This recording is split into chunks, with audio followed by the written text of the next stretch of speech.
She had become an expert at folding herself into smaller versions of who she once imagined she could be. Years of disappointments had taught her the quiet discipline of shrinking her expectations, her voice, her presence, her desires. It wasn't always like this, but time had a way of sanding down even the sharpest hopes. She lived in a coastal town, where the salt from the sea clung to window frames, and secrets spread faster than tides. Everyone knew everyone, and they all carried an unspoken set of rules about how a woman her age should behave, dress, speak, and, especially, love. Her days began early, with the dull rhythm of routine that kept life predictable. She walked through her small house with careful steps, touching objects as if anchoring herself to something familiar. There was comfort in repetition. But beneath that comfort lived a slow ache, the kind that settled in the bones and whispered reminders of what she had long suppressed, the desire to be noticed, the longing to be valued beyond her responsibilities and her past. The church building stood at the center of town like an unmovable witness. It wasn't just a place of gatherings, it was a stage of silent scrutiny. The tall ceilings, the wooden benches, the colorful glass windows, everything held history, gossip, judgment, expectation. She had attended countless events there. Weddings where she felt invisible, community celebrations where she blended into the wallpaper, and ceremonies where she smiled politely while swallowing loneliness. She had mastered the art of dressing in a way that muted attention, a palette of neutrals, fabrics that neither clung nor revealed, shoes that didn't announce her arrival. Her family reinforced this quiet containment. They loved her, or believed they did, but their affection came wrapped in dismissive comments. Her younger siblings often spoke to her with a tone of gentle superiority, as if her life had become a cautionary tale. They believed she had crossed a threshold where romance was no longer relevant, and they spoke about her future with the same practicality one uses when discussing retirement plans or home repairs. They didn't intend to wound her, yet they did, again and again. By assuming she had nothing left to feel deeply. She had once wanted more. She had once dared to imagine a life where she didn't have to apologize for existing too loudly. But the collapse of her marriage had taught her a different lesson. That love could tarnish, that promises could dissolve, and that trusting the wrong person could make the world smaller. Over time, she learned to expect little, to want less, to silence the small rebellions inside her. And the town reinforced that behavior, rewarding her with acceptance whenever she remained quiet, and punishing her with whispers whenever she stepped outside the lines. Though she carried herself with a composed exterior, inside she lived with an unfinished grief, a mixture of regret, longing, and the strange fear that life had already passed her by. Each time she looked at her reflection, she saw a woman who had survived but never truly lived beyond survival. Her beauty was subtle and softened by time, but there was a glow in her eyes she tried to ignore, afraid that acknowledging it would awaken desires she had buried. The arrival of the young man changed nothing at first. She saw him from a distance, a silhouette moving with calm confidence, and dismissed the intrigue he stirred in her as a fleeting curiosity. He was too young, too new to town, too free from the weight she carried. Yet something about him unsettled the stillness she had built like armor. She didn't know then that he would become the mirror that revealed the parts of herself she had long forgotten. But even before their paths intertwined, the ground beneath her routine had already begun to shift. The world felt slightly different, as if preparing her, quietly, gently, for something she had stopped believing she deserved. She couldn't name the emotion, only that it made her uneasy. Hope, after all, was a dangerous thing for someone who had trained herself to live without it. Her steps through the church corridor felt different that week, as if the familiar building sensed a story unfolding that she wasn't yet prepared to read. She didn't know that soon she would stand in that same building, not as a shadow, but as the silent center of a moment no one in town would ever forget. She didn't know that her careful, quiet existence was about to collide with a voice brave enough to speak a truth she had spent years hiding from. She only knew that she felt tired of folding, tired of shrinking, Tired of pretending the walls she built were anything other than cages, she didn't yet imagine the possibility of unfolding again. But the first crack had already appeared, subtle and almost imperceptible, like the thin line of light that seeps under a closed door. She first noticed him not because he was handsome, though he was, but because he looked at the world differently. While most people in town moved with familiar stiffness, shaped by years of repetition and caution, he carried an ease that seemed out of place. His gaze lingered on details others ignored: the chipped paint on a bench, the sway of branches in the breeze, the way people's shoulders dropped when they felt safe. He walked with quiet confidence, not arrogance, and it unsettled her more than she cared to admit.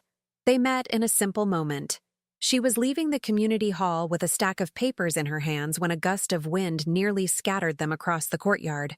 Before she could react, he stepped forward and caught the top sheets with reflexes that felt almost unreal in their precision. When he handed them back, she expected the usual polite smile people gave her, the kind that skimmed the surface but never reached the eyes. Instead, he looked at her as if seeing something beyond the exterior she had curated over years. It wasn't admiration or curiosity. It was recognition, quiet and steady. His presence unsettled her because he didn't seem to filter his attention through assumptions. Most people in town saw her age first, her past second, her usefulness third. He didn't. He looked at her as though her story was still unfolding, not finished. And that frightened her. She had worked hard to live as a closed book. He introduced himself easily, without the clumsy enthusiasm of youth. His voice had a calm depth, and his posture carried a sense of earned stability, not rushed bravado. She learned that he had come to the town for a temporary project, helping restore old structures, including parts of the church, and that he had always been drawn to places with history etched into their walls. She didn't understand why someone his age would choose a town so small, but he spoke about the quiet as if it were a luxury rather than a limitation. What surprised her most was how naturally conversation flowed between them. She found herself speaking more than she intended, revealing fragments of her thoughts with a softness she didn't recognize as her own. He listened, not with impatience, not with polite nods, but with genuine attention. It was disarming. She hadn't been listened to like that in years, maybe decades.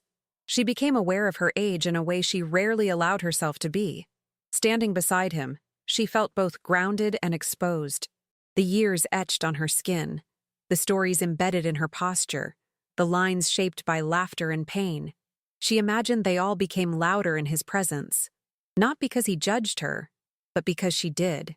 And yet, he seemed utterly unfazed by the difference between them. There was something unusual about the way he moved through interactions. He wasn't trying to impress her. He wasn't performing. He wasn't searching for validation. He simply existed with a kind of emotional honesty she had forgotten could exist in men, especially young men. It made her aware of how much she had settled for indifference in the past. Days later, when they crossed paths again, he greeted her with an ease that suggested he had expected to see her, and she felt a flutter of something she tried to dismiss. She reminded herself that men like him didn't anchor themselves to women like her. But he didn't seem interested in her self-defensive narratives. He asked about her day, her work, the small routines that shaped her life. His questions weren't intrusive. They were invitations. The town noticed, of course. People always noticed. Whispers began like faint breezes. Who was he? Why did he look at her like that? Why did she seem lighter in his presence? But she forced herself to ignore these observations. She didn't want to give life to something that would inevitably slip through her fingers. She had learned long ago that hope was both a gift and a blade. But he kept appearing in her days, not by accident. With every passing moment, he revealed more of his character, his patience, his quiet certainties, his ability to make her feel seen without demanding anything in return. He wasn't reckless.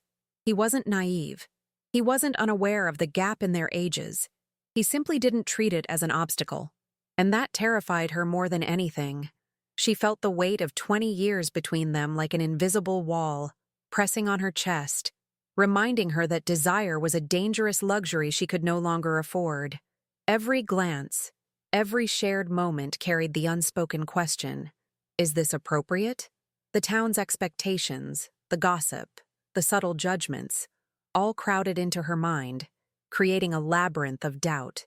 She had lived long enough to know that people rarely let love exist without commentary. And now, faced with someone younger, someone so patient and attentive, she found herself teetering on the edge of possibilities she had been taught to deny. His presence had become a quiet insistence in her daily routine. She noticed the way he lingered near her without imposing, the way his eyes seemed to hold her attention without judgment.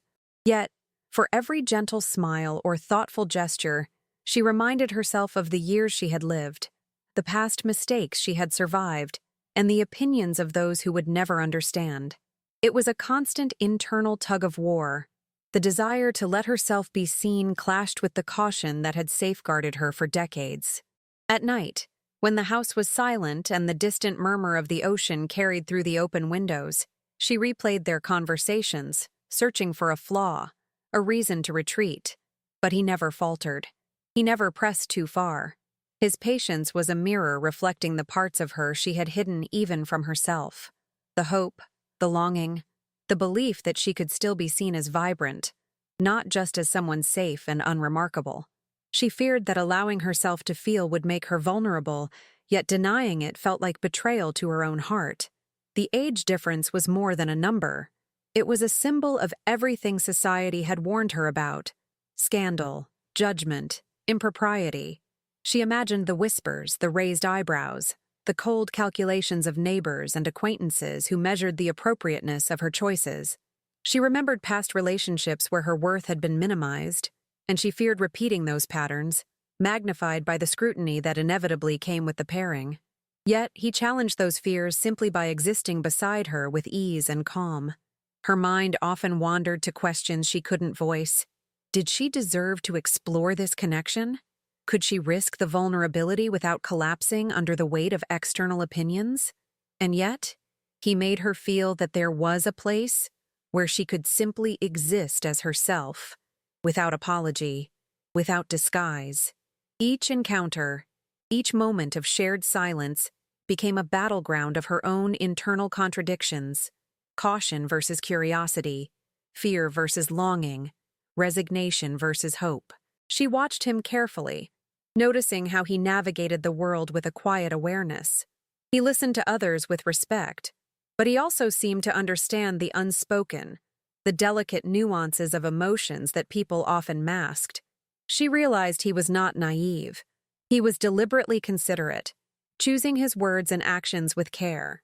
And it frightened her even more because she sensed that he could see the truth she had labored to conceal, that beneath her composed exterior lay a woman capable of feeling deeply, of being both radiant and wounded at once. Their interactions became a careful dance, neither stepping too far, yet both aware of the invisible threads connecting them. She learned to read his intentions through subtleties: the tilt of his head, the gentle pause in conversation, the rare, fleeting moments when his gaze met hers with an intensity that felt like understanding. He did not promise more than he could deliver. He simply existed in her orbit, unwavering and steady, offering her glimpses of a life she had long believed was no longer available to her. Each day she confronted the paradox of her feelings. Part of her wanted to retreat, to fold herself back into the life of careful routines, invisible presences, and unspoken desires. Another part ached to step closer, to allow the connection to deepen, despite the noise of societal expectations. She recognized the courage it required, not his courage, but hers, to even consider letting herself be seen in full, without excuses, without the armor of self-imposed invisibility. By the end of the week, the tension had become almost tangible, a silent current running beneath every shared glance, every exchange of words. The town continued its rhythm, indifferent and yet subtly judgmental, as life around them carried on in ordinary ways. Yet, within the small sphere they occupied, the world had shifted. The boundaries of propriety, expectation, and self-imposed limitation were being questioned in ways that neither had fully articulated. And through it all, he remained the same: patient, attentive, calm, a steady presence against the tide of her doubts. She could feel the weight of the 20 years not as a barrier alone, but as a challenge she might choose to meet or step away from. For the first time in years, she understood that desire and courage were entwined, that allowing herself to be seen could be both terrifying and liberating. She did not yet know what the next step would bring, but she felt the stirrings of something undeniable, the possibility that life, even now, could surprise her. The first murmurs began subtly, almost imperceptible, as if carried on the wind through the church's tall windows. It was in the lingering looks from neighbors, the quiet tilt of heads, the slight pause in conversation when they walked past. People noticed when they were together, small coincidences magnified into statements, a shared laugh, a prolonged glance, a moment of silent understanding. In a town where visibility was constant and privacy a rare luxury, even the faintest indication of connection became public knowledge. She felt the scrutiny like a physical weight. Eyes followed her across the courtyard, settled on her shoulders, her posture, the careful modulation of her expression. Whispers floated through hallways she passed, conversations that stopped abruptly when she entered a room. It was not hostility alone, but fascination, envy, and judgment interwoven in ways she had long ago learned to read. She walked with measured steps, balancing the urge to retreat against a growing desire to acknowledge, if only for herself, that she existed fully in these moments. He, however, moved with an ease she envied. He did not falter beneath the weight of observation. He greeted acquaintances with courtesy, nodded to familiar faces, and yet always returned his attention to her. The simplicity of his confidence, the way he refused to be dictated by the invisible rules of the town, unsettled her in ways both frightening and exhilarating. She realized that the judgment she feared most existed mostly in her mind, yet its echo in others' eyes made it feel real, immediate, and unavoidable. Their connection became a language unto itself. She learned to read the small signals he gave, a subtle nod, the gentle alignment of his pace with hers, a quiet reassurance in the tilt of his shoulder. These gestures spoke louder than words ever could, affirming that he did not see her as a subject of gossip or an anomaly, but as a person worthy of attention, respect, and patience. In turn, she found herself resisting the reflex to shrink, to disappear, to obey the centuries-old social script that dictated she step back and remain invisible. The whispers of the town were relentless, however. Conversations that had once been about mundane topics now pivoted to speculation. Who was she spending time with? Why did he linger near her at the event? How could someone so young value someone so much older? She imagined the silent commentaries, the careful calculations of those who had never dared to challenge convention, and she felt both embarrassment and the strange thrill of being the center of attention for the first time in decades. She also noticed the reactions of those closer to her age. Some were wary, suspicious, perhaps threatened by the calm audacity he represented. Others regarded her with quiet admiration, though they too could not entirely escape the sting of societal expectations. It was a delicate balance of fear and desire, caution and liberation, that she navigated with every step, every glance, every heartbeat. Despite the tension, there were small, almost invisible acts of support. A neighbor holding a door open, a friend who smiled knowingly, an acquaintance who gave her a nod of acknowledgement. These gestures were sparse but powerful, reminders that perception was rarely universal, that even in judgment there could exist pockets of understanding. She clung to these moments, tiny beacons of reassurance amidst the sea of scrutiny. He never acknowledged the judgment in any explicit way, yet his presence was a constant reassurance. She realized that he understood the social tightrope she was walking, yet he never pressured her, never demanded compliance, never threatened her fragile equilibrium. He simply existed in a way that made her feel safe, even when the world seemed poised to lean in with whispers and sideways glances. By the end of the week, she recognized a profound shift within herself. She was no longer merely reacting to the eyes around her.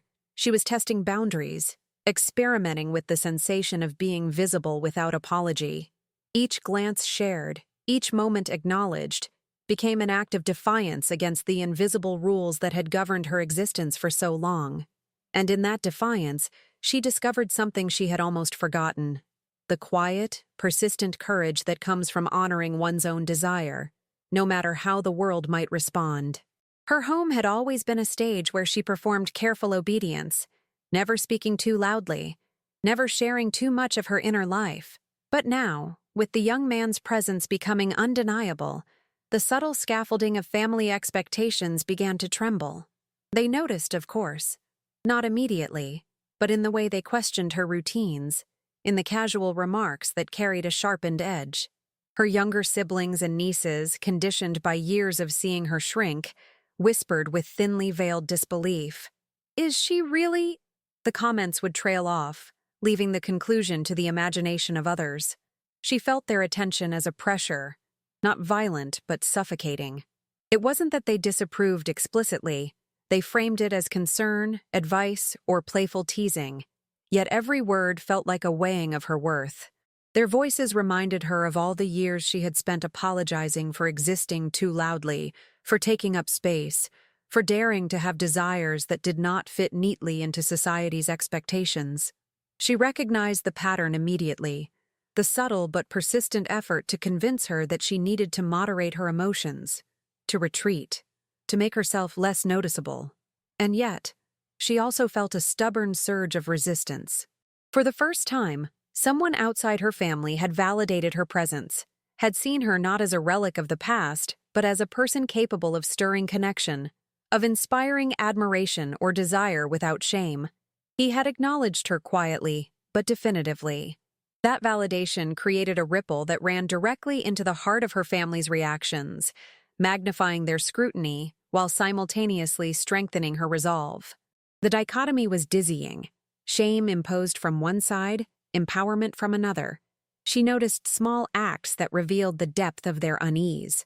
A cousin would glance quickly at her when he was near, eyes widening slightly as if to question her sanity.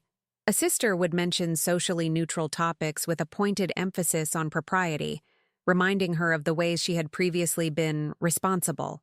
The words were polite, even affectionate on the surface, yet carried an implicit weight. She was stepping outside boundaries that her family deemed appropriate. Her internal response was complex, a mixture of indignation, fear, and an exhilarating sense of independence she had long suppressed. The young man's presence magnified every subtle tension. She felt both protected and exposed, like a bird finding its wings yet being observed from every angle. He never sought to confront her family, never spoke on her behalf. Yet his simple attentiveness challenged the quiet hierarchy her relatives maintained over her life. Their disapproval, their whispered warnings, now collided with a presence that made her feel seen, understood, and quietly celebrated. She realized that this was a confrontation not of words, but of existence. Her right to occupy space, to feel, to connect, to be alive. Late at night, when the household settled into the quiet rhythm of sleep, she reflected on the complexity of her position. Every relationship she had ever had with family carried its share of implicit rules and emotional calculations.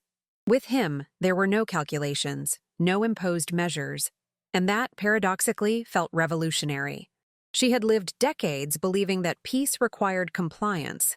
Now she understood that peace might instead demand courage. Courage to face judgment, courage to remain visible, courage to embrace connection, even when it unsettled everyone around her. The days passed, each encounter subtly reinforcing the challenge of navigating family expectations. Every dinner, every casual visit, every whispered conversation outside her earshot became a stage where she learned to assert herself without confrontation, to remain dignified under scrutiny, to respond with grace rather than defensiveness. The lessons were delicate, nuanced, requiring a balance of emotional intelligence and quiet resilience. She recognized that this was new territory, a territory she had long feared exploring, yet one that held the promise of genuine fulfillment. As the days turned into weeks, she began noticing small shifts in her own perception. The once overpowering weight of judgment began to lose its potency, replaced by a keen awareness of what truly mattered. her own emotional truth, her right to engage with life fully, and the quiet, steady presence of someone who understood her value. She realized that the shame she had carried for so long was not entirely hers. It had been imposed, amplified, and reinforced by others.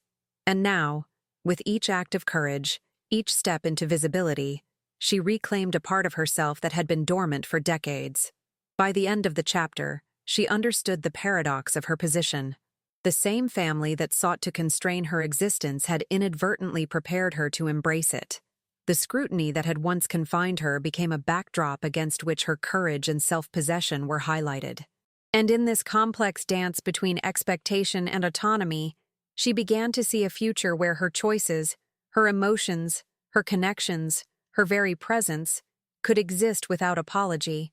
For the first time in decades, she felt the possibility of living unashamedly, without fear that being herself would be a betrayal to anyone else.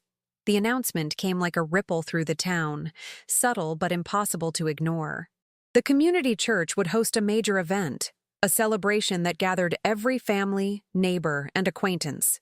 Whether it was a wedding, an anniversary, or another significant ritual, the building would fill with faces that had long observed, judged, and whispered. The very thought of attending stirred a storm of anxiety within her. She imagined the eyes, the casual remarks, the pointed questions, yet the invitation could not be declined without signaling withdrawal, and withdrawal was no longer an acceptable answer. He received a formal role in the event, something tied to his project, his skills, or simply his presence being valued by the organizers. To everyone else, his participation seemed natural, practical, unavoidable.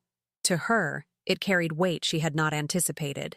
His proximity during the gathering would render their private connection visible, unavoidable.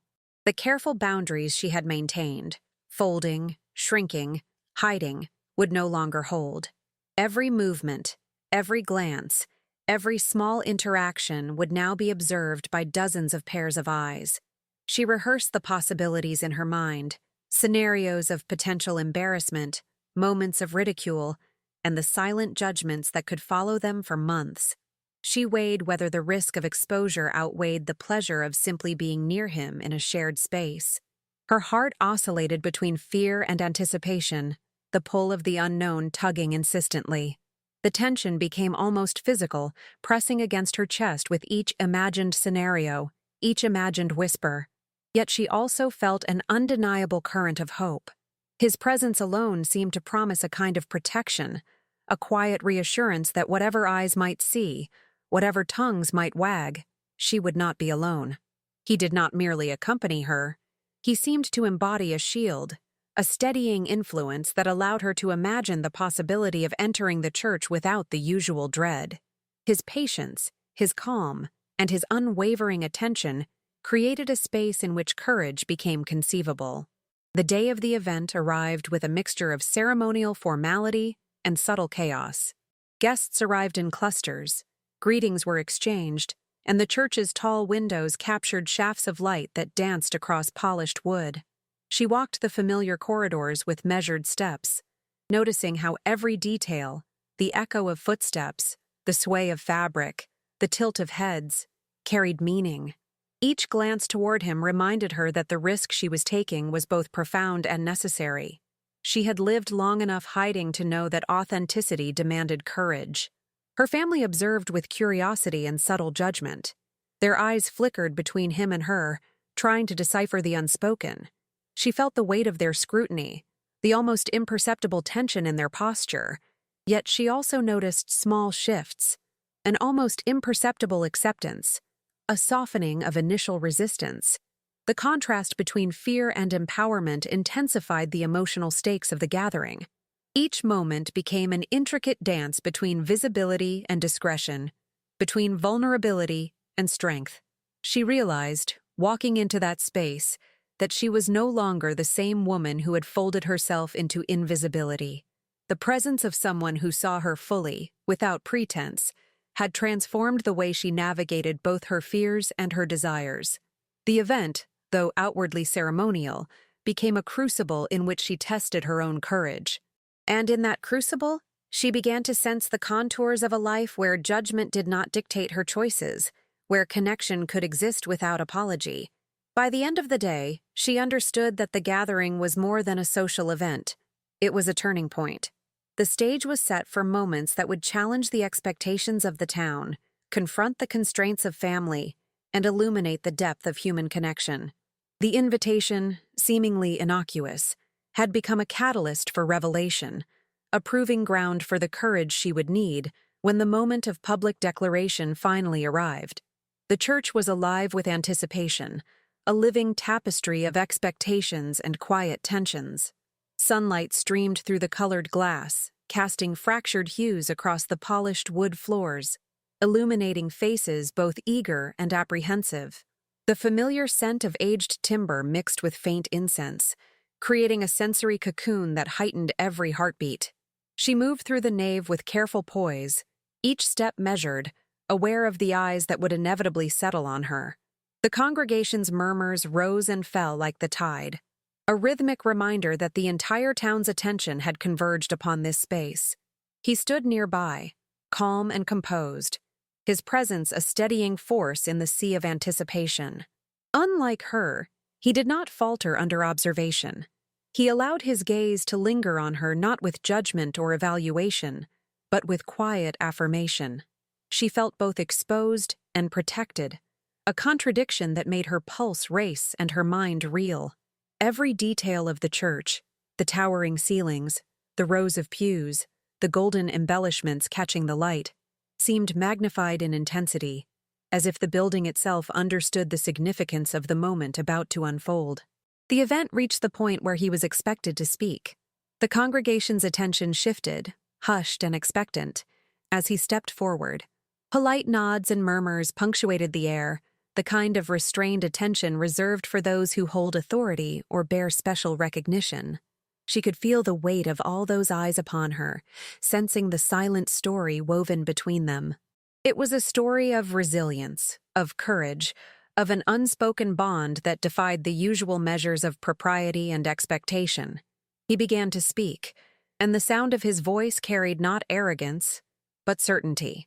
It was measured, calm, and clear, resonating through the vast space.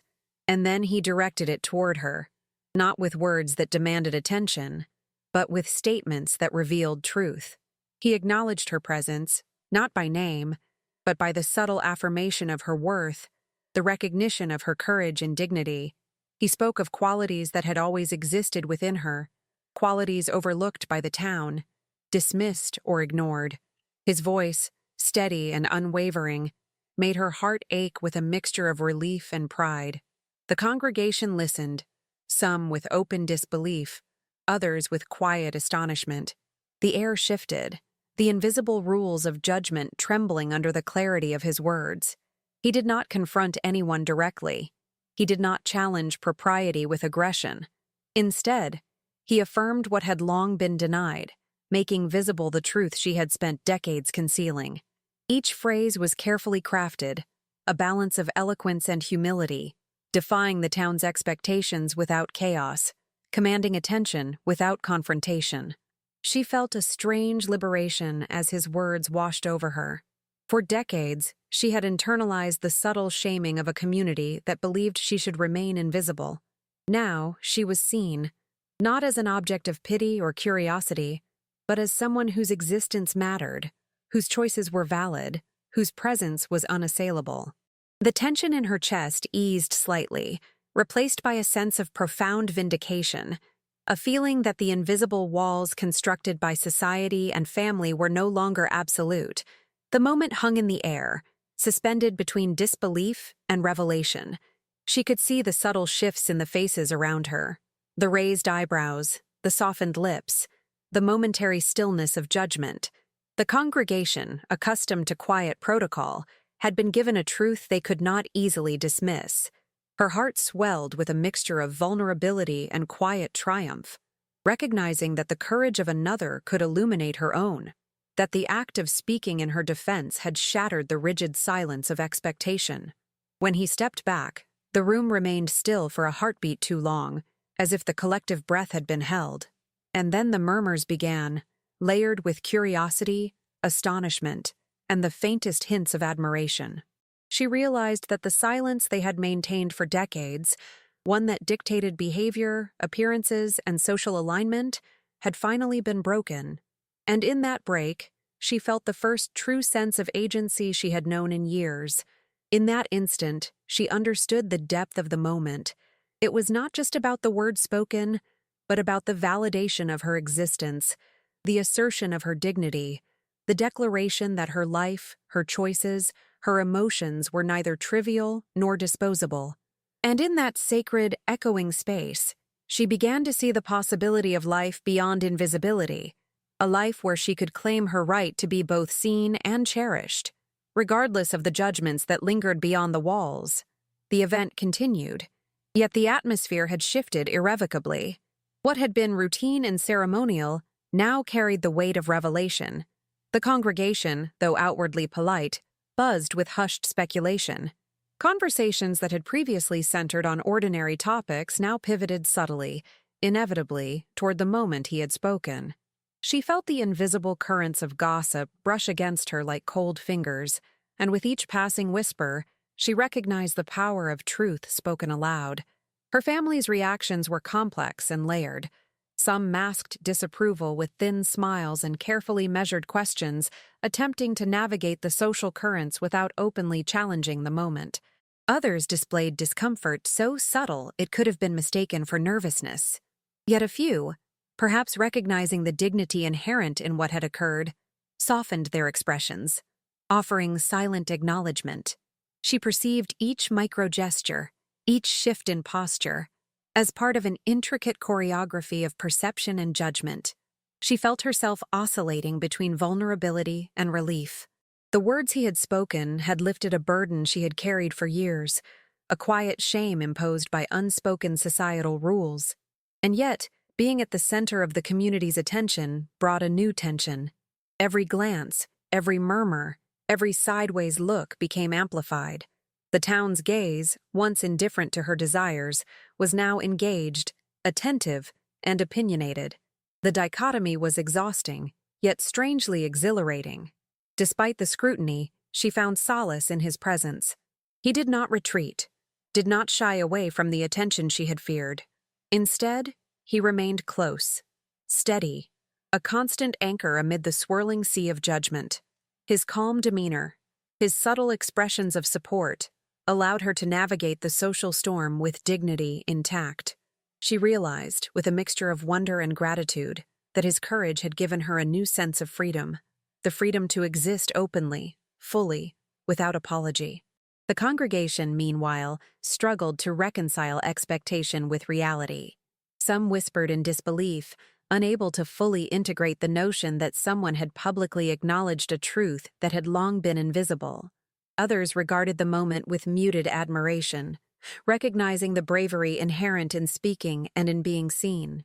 And through it all, she felt the paradoxical mixture of shame and pride, the shame imposed by those who could not understand, the pride in being affirmed, validated, and unhidden.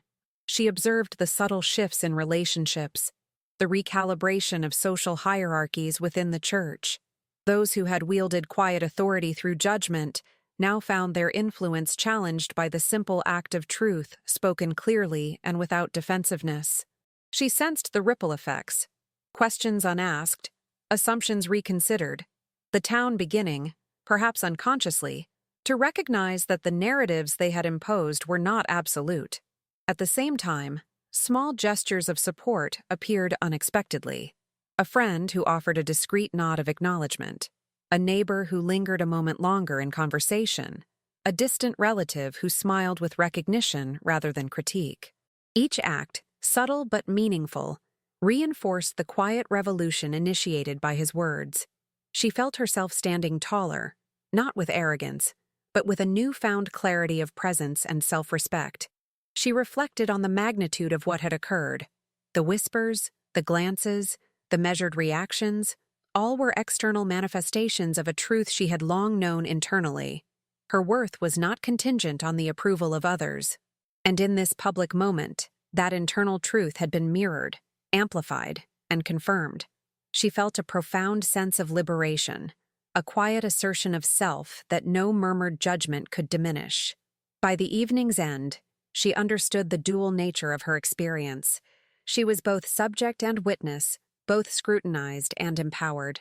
The weight of being the topic of conversation was undeniable, yet it carried a strange beauty, the confirmation that authenticity, once acknowledged, could not be erased. And in that realization, she recognized the permanence of the change, a shift not only in how others saw her, but in how she perceived her own existence, her value, and her capacity for connection. The days following the event were a storm in subtle currents.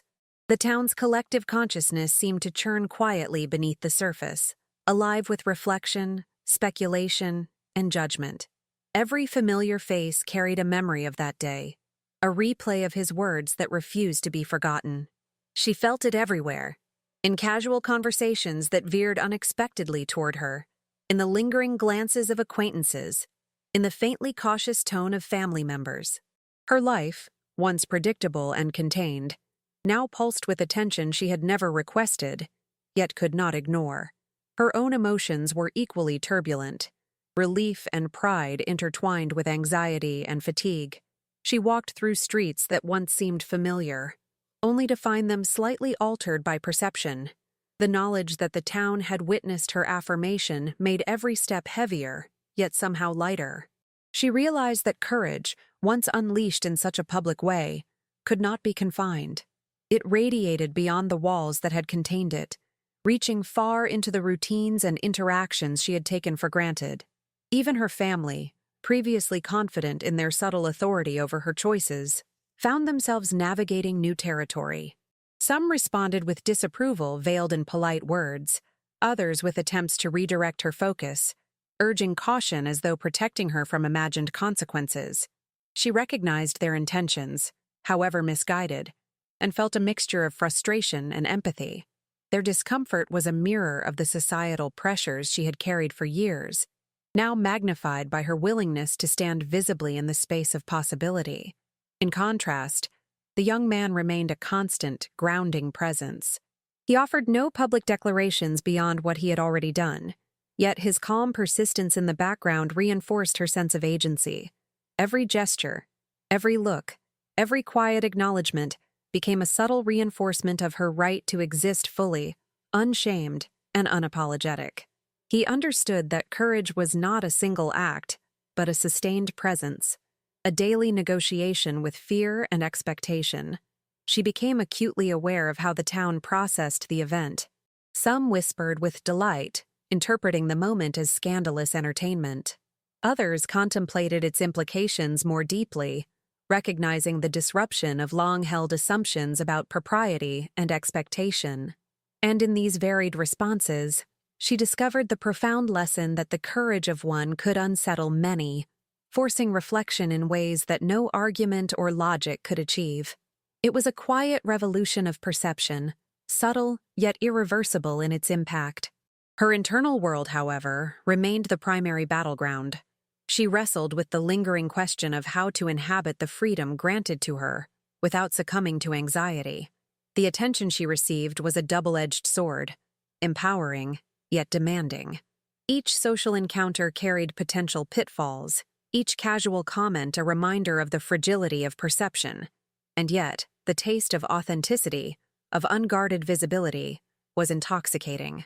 She felt the stirrings of possibility, a latent energy that had been dormant for decades, ready to manifest in choices that honored her desires and her dignity.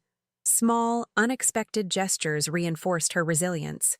Friends and allies, people she had previously considered indifferent, offered subtle affirmations, a glance, a smile, a gentle word. These moments, fleeting but significant, reminded her that validation need not always come in grand declarations. It could be found in the quiet acknowledgement of shared understanding, in the recognition that one's truth need not be hidden to exist fully. She began to internalize this, feeling the courage she had summoned in public extend into private spaces of reflection and decision. Through all of this, she observed the young man closely. His patience and emotional constancy were a stabilizing force, demonstrating that connection required both presence and respect, neither coerced nor assumed. He had spoken once to assert her value, but his daily attention reinforced it in ways that transcended words. He existed as a living testament to the power of recognition and care, embodying the possibility of partnership that neither shrank from reality nor succumbed to societal expectation.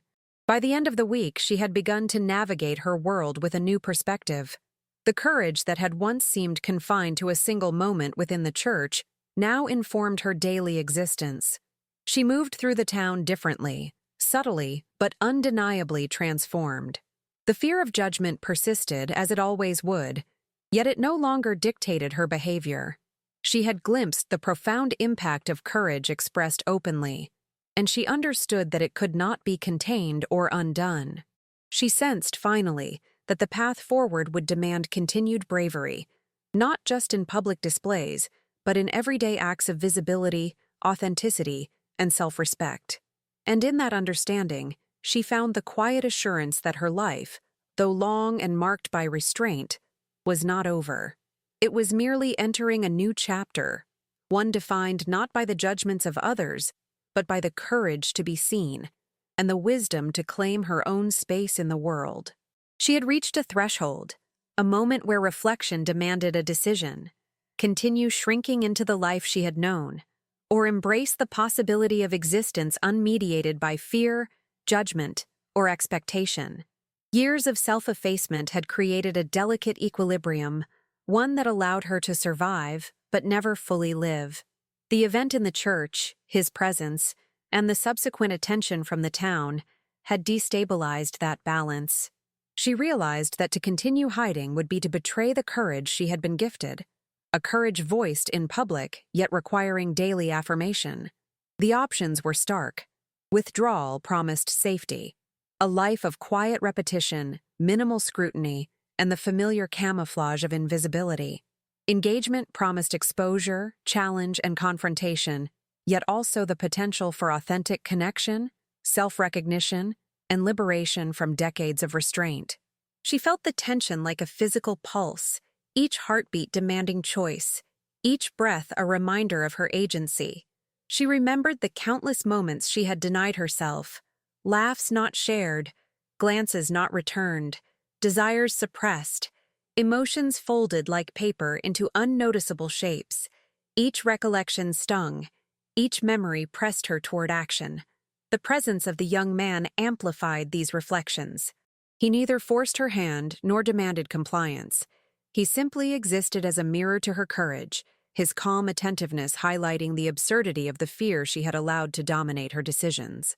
The world outside, still brimming with whispers and subtle judgments, loomed as a counterpoint. Every glance, every remark, every implication of impropriety carried weight. Yet she understood that these external forces were not arbiters of her worth. They could comment, speculate, and critique, but they could not determine the validity of her life, the authenticity of her choices, or the legitimacy of her desires. Recognition of this fact, though long delayed, imbued her with a steady power, a quiet authority over her own existence. She considered the implications of asserting herself fully. It meant facing the discomfort of others, the potential disapproval of family, and the ongoing scrutiny of a community accustomed to her silence. Yet it also meant living in a state of integrity, where her actions aligned with her truth, where she could honor her feelings without apology. It was a path fraught with risk, but one whose rewards included dignity, authenticity, and a profound sense of freedom. In the solitude of her thoughts, she acknowledged the subtle transformations that had already occurred. Her interactions with him, the courage he had demonstrated in public, and the quiet support of unexpected allies, had reshaped her understanding of what was possible. She recognized that life's richness was not measured by compliance with expectation, but by the depth of presence, the authenticity of engagement, and the courage to inhabit one's own reality. She made her choice, not in grand gestures, but in the quiet decisions that would define her daily existence. She would not apologize for existing. She would not shrink. She would allow herself to be fully present, to engage authentically, and to accept connection without fear of judgment. The act of claiming her space became a statement of self-respect, a deliberate affirmation that her life, her emotions, and her desires were valid and deserving of recognition. Her family's reactions would continue, undoubtedly, as would the town's whispers and speculations. Yet she understood that these external pressures were no longer determinants of her behavior. She could move among them with poise, integrity, and calm, acknowledging their presence without surrendering her own authority. The courage that had been sparked within the church had matured into a daily commitment, a choice to live unapologetically. As she walked through the town in the days that followed, she carried a newfound clarity. Each interaction, each gaze, each conversation became a canvas on which she could project authenticity, dignity, and presence. She felt the profound relief of acting from self-recognition rather than fear, the quiet exhilaration of stepping fully into a life unmediated by expectation. And in the constant presence of the young man, she found reassurance, affirmation, and companionship, a testament to the enduring power of courage exercised in the right moment. She had learned, finally, that to live fully was to accept both scrutiny and admiration, both risk and reward. Her choice was clear. She would exist unapologetically, honoring her truth, her emotions, and the bond that had emerged through mutual recognition and courage. No longer invisible, no longer constrained, she had embraced a life defined not by the expectations of others, but by the clarity of her own self-respect, presence, and authenticity. Time passed, and the memory of that day in the church refused to fade. It lingered like a persistent echo in the corridors of the town, in the whispers of neighbors, in the subtle adjustments of posture and tone whenever someone referenced her presence. Yet the echo no longer carried shame. It carried recognition. She had been seen, publicly, fully, without apology, and the resonance of that acknowledgement remained palpable, shaping the way the community perceived her and the life she had claimed. Her days took on a new rhythm. She moved with a quiet confidence, her posture subtly altered by the awareness of her own courage. She no longer folded herself into the background. She existed unapologetically, fully inhabiting her own life. Each interaction became a deliberate act of presence, a testament to the internal shift that had begun in the church and solidified through the following weeks. She was no longer invisible, and the validation she had received allowed her to step into spaces that had once intimidated her. The town continued to talk. Some still whispered with curiosity or thinly veiled judgment. Others observed in quiet admiration. And she noticed, with a sense of quiet amusement and deep satisfaction, how perceptions shifted subtly. What had once been a source of pressure and discomfort became a story of resilience and dignity.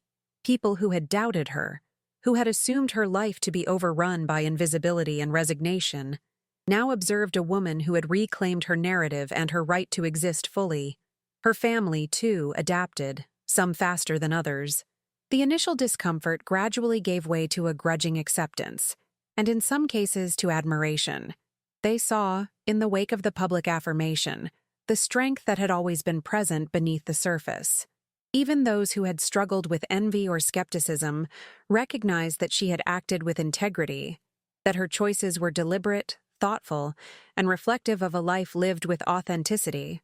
The young man's steady presence had played a role, of course, but it was her courage that ultimately defined the impact. She reflected on the journey that had brought her here. Decades of caution, invisibility, and self-effacement had prepared her for this moment, ironically by making the stakes clear. The act of being seen in public, of embracing connection without shame, was not a single event, but a culmination of lived experience, awareness, and persistent self-examination. She understood now that courage is not always loud. It often exists in quiet decisions, sustained actions, and the refusal to yield to fear or expectation. The bond between her and the young man deepened in subtle, unspoken ways. His calm attentiveness and respect for her autonomy created a space in which trust could flourish, in which connection could thrive without coercion or urgency. They moved through life together not as spectacle, but as partners in a shared acknowledgement of courage and presence. His support reinforced the lessons she had learned, that visibility is a choice, that dignity is self-determined, and that connection, when based on recognition and respect, transcends societal judgment. She also noticed how her perception of herself had transformed. The internalized fears, the habitual shrinking, the subtle compliance with unspoken rules, all of it had been challenged and reshaped. She now walked with a sense of authority over her own narrative, aware of her power to influence perception, but no longer dependent on external validation for her sense of worth.